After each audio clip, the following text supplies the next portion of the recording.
Jackie. Hi, Crystal. How are you? Good. Thanks for joining me on Work Your Network. I know I'm super excited. Thank you for having me on your Work Your Network episode.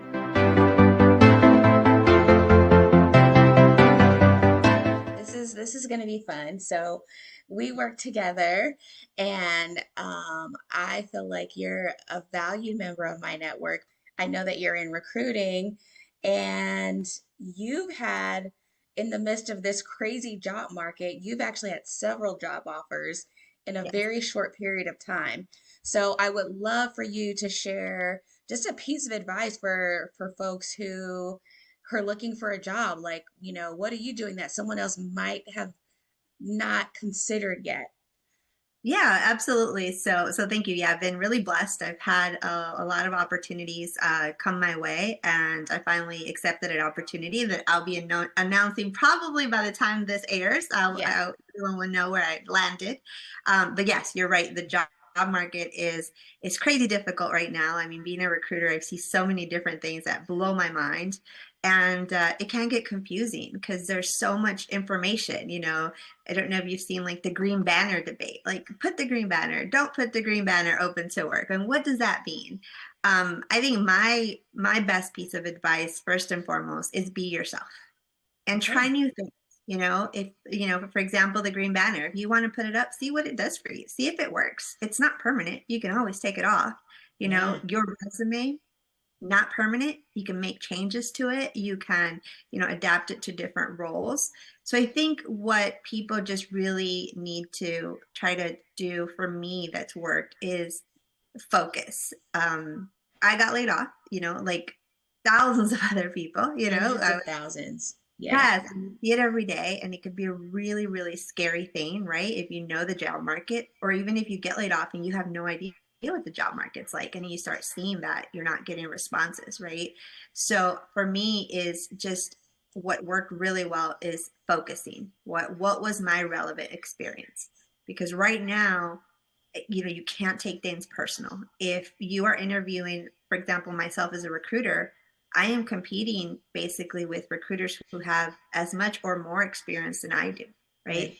So when I focus on my expertise, have a targeted approach of what I really want to do, what my background is, um, what my experience is, it's just going to make me more competitive. And I think for me, that's really been insurance recruiting. I'm a recruiter, been a recruiter for over 10 years, but my expertise and my realm is insurance recruiting.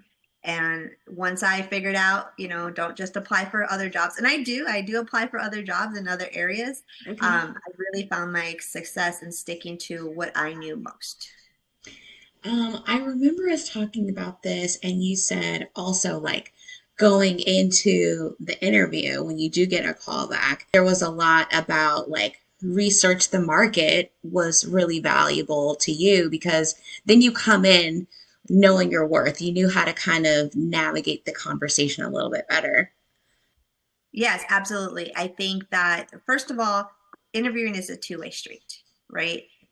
And we can come out a little desperate, a little anxious, right? Because maybe you just get laid off, and that's not a good feeling, right? You have Yeah. that, insecurity, right? You have a little bit of imposter syndrome, right? It may not be your fault, but that's what happens. Or you've been on the job market for a long time. So knowing that when you come into that interview, make sure that you remember, even if you have to take a walk before, if you have to talk to a friend, like you and I've had conversations about what we want to do, and reminded each other what we've done, right? And some of the things we've Yes. accomplished, when we work together, and have those conversations before those interviews, because you have to come in and feel confident. You're also going to bring value to that team, right? There's only one you with your experience, and just making sure that obviously you want to do all the things like research the company, right? Be prepared for the interview questions, know how to speak about your background, all those things that we all learn. But I think that confidence is so important. And be confident. I think we talked about this. Not cocky.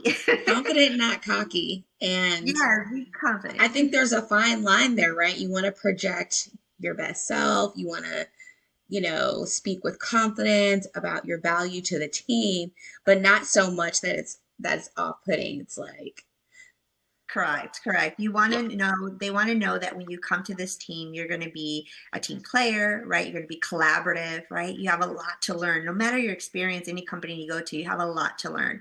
So that comes across, with that confidence, knowing that there's someone that you like, they'd like to work with you, right? yeah, And that's important. it is. Um, so kind of piggybacking on that question, you mentioned the green banner. And so with that, we're talking about LinkedIn. And you seem to be really LinkedIn savvy. That's something that I appreciate about you. You're like my go-to person. It's like, Jackie, what's this about LinkedIn? What do I need to do here? So can you just share a little bit about how you leverage this platform to support your job search Yeah. and maybe a common misconception? I feel like there's a lot of myths about LinkedIn, right? So maybe Yeah. you could just share a little knowledge there. I think the first and foremost, the first thing about LinkedIn is it is what you make of it, right? I get a lot of people say, I just don't see the value of it, right? But I could tell you that about other platforms, right? I don't see the value in it. And so if you don't see the value in it, you're not going to dedicate time to it. And that doesn't have to be all day. I'm on LinkedIn a lot. That's just what I do. But you can, just 10 minutes a day, 20 minutes a day, those 20 minutes you might have spent on Facebook or watching an Instagram reel or whatever, spend that time on LinkedIn. So it is what you've made of it. If you are just on the job market and you've never posted, you have a kind of just, little LinkedIn post right there, you haven't updated, and then all of a sudden you want to post, hey, I lost my job, anyone have any referrals? That's not going to help you. It's not a magic wand, right? That's a good misconception. It's like you just post randomly to a bunch of folks and expect people to kind of, respond. And essentially it's like, well, I don't even know who you are. I've never seen you post on here. Never Okay. seen you, and I might not even see you because there's such a thing called algorithms, right? You have to learn how to work the algorithms. So Wow. if you are never commenting, if you are never, you're never sharing, you're never just liking someone or congratulating someone, if you never post, the algorithms are not going to show you on my LinkedIn, right? Wow. Okay. Um, Biggest thing, if you don't have connections, right? And people, and we've talked about this the other day when we're talking about who do you accept as connections, right?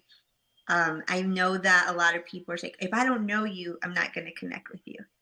I have an opposite view on this. It's not Facebook to me, right? I don't have to know you. I don't have to go to high school with you, Yes. right? It's someone I want to get to know, someone who's active, someone who maybe has something to teach me, something to share with me, right? And so for me, obviously, and there's also a block and disconnect button. So if you connect with someone and they start soliciting you or offering you a job and there is that out there, right? You have to be Yeah. careful. You can always disconnect, you can always block, right? Nothing is permanent. Nothing is Nothing is permanent. permanent. Yeah. So use it to your benefit. Gosh, so many great nuggets there because I think with some of us trying to understand the best platforms to go to for job search resources and tools, LinkedIn, in some ways, if you haven't been on it that much until you needed it, you don't know how to really leverage it to your benefit. And so now it's a learning curve, right? How can I um, understand the algorithm so that I'm visible? Yes. And it's Yeah. not immediate. It takes time. I've been building my LinkedIn for years, and I've had, a lot of success, recently because we've talked about a lot of people being laid off, to also had the opportunity to help people, to post people who are looking for work, to share their post. When companies lay off, you'll see a lot on my LinkedIn where I share jobs that I see that other people may not see because of the algorithms, because they don't Yeah. have enough connections. So Wow. not only can you help yourself, but you can help your network, you can help your loved ones, your friends, your family. Hmm. Again, just put the time into it, build it up slowly but surely, and you'll see the results. Okay. Thanks, Jackie. So you mentioned a little bit before that you've largely built your career in the insurance space. And I'm wondering because I know you have several certifications in other areas. Your knowledge far exceeds just recruiting. So I'm wondering from you, have you found that it's made you more marketable as a recruiter when you're going into these interviews and other like job related conversations? Absolutely. I mean, being, we talk, everybody's like, it's competitive, it's an employer market, right? You hear all these things and it can be really scary. That one, little nugget of knowledge that you have or that certificate that you have can maybe put you above your competition, right? And again, these aren't certificates that I've just went out and obtained in a week, right? They've Yeah. built out throughout the year. They're areas that I've enjoyed. I have an inclusive and ethical leadership certificate. We were able to use that. I was able to use some of that knowledge at our past employers, right? When we were working on culture Yeah. and different all hands meetings and initiatives within the company, right? Yeah. And it allows you to bring that knowledge. And a lot of these certificates also have continuing education, right? Requirements. So you keep building that knowledge. You're kind of forced to, right? You got to make the time if you want to keep that certificate. So, Yeah. right, it's always, I'm a firm believer. I'm a lifelong learner. But right now, if companies are being really picky, right? They want certain things. They want certain knowledge because they can be picky, right? They Yeah. can. It's an employer market. So if that certificate is going to help you contribute to that team and put you just a little bit above your competition, it's a powerful thing. Wow. That's so cool. I loved how one thing you shared with me was not just for you as a recruiter, it's not just about interviewing the candidate, but with your knowledge about, diversity and culture, you're also able to kind of determine, is this person a good fit for the company culture, for the team culture? And sometimes that's using a different skill set outside of just recruiting for a specific job role. Absolutely. And that works on both sides, right? As a recruiter, you're the middle person between the hiring manager, the hiring team, and, the company's initiatives, right? Well, who are they looking to bring onto the team? Who would be a good fit? So really, building that knowledge, creating it's never an ideal candidate, right? But the person that's not only has the skill sets, but is going to bring themselves to the team and how that team is going to absorb that person, right? Are they going to Yeah. bring that person and welcome them? Are they going to be able to share their knowledge? So, we know DE&I is it's a vast landscape. So, I haven't even touched the tip of the iceberg in knowledge, right? There's so much to learn. We Right. all have so much to learn in that capacity, but the willingness to learn and to, work with people because recruiting, well, anything you do, but recruiting is you're working with people. A resume Yeah. is just a piece of paper. I always tell people that it's just a piece Wow. of paper. That's all it is. Really? Yeah. I mean, when I'm a recruiter and I'm looking at a resume, you can see all the words, and obviously that's going to help you get in, right? I'm looking for certain skill sets. But when you have that conversation with the recruiter, with the hiring manager, you're yourself. You can really bring Okay. yourself to the table, right? Yeah. It makes it come to life, right? Exactly. And having a conversation, I always, at least when I interview or, when I invite someone to an interview, I typically like to say, I'm inviting you to a 20-minute conversation, a 30-minute conversation, because that's really what it is, right? You're getting to know me, the company, and I'm getting to know you. Yeah. Well, I love that you say it's a two-way conversation. You mentioned that a little bit earlier because a lot of people feel like, and for good reason, that they're in the hot seat, but it is also an opportunity for you to ask questions to make sure that this company, this role, this manager that you're going to be working for is the right fit for you. And kind of going back to some of the things in our very first conversation, we don't want to project that we're desperate just That's, because we really, really need a job right now. We might really need a job, but yes. we have to be careful not to project that and ask those questions like you're genuinely interested in more than just the role, but if the whole entire scope of the company and the team and the work are a good fit for you as well. Yeah, it can be tough to exude confidence when you're not feeling so confident, right? maybe the bills are due. Like you said, maybe you just got laid off and you poured your heart into a company for 5 years and now you're like, what do I do now? Right. Yeah. I've seen people, unfortunately on LinkedIn who've been unemployed for a year and you're a little beat up, right? You're receiving these denial emails, rejection emails, or sometimes you're not even hearing anything at all. Yeah. But, for me at least, we've all been there. If you've been in a career or any type of relationship where you end up in a not great situation, right? And you can't ever guarantee that, but you want to look out for those red flags because and then think about it this way. I always see it like this. If I accept a job and I get these feelings about it, the next really great job might be 2 weeks down the line, a month down the line. And now, because when people start a job, you stop searching, right? Right. So make sure that, you're doing your due diligence to end up in a place that's a good fit for you. Money is important. We all need to pay the light bill, right?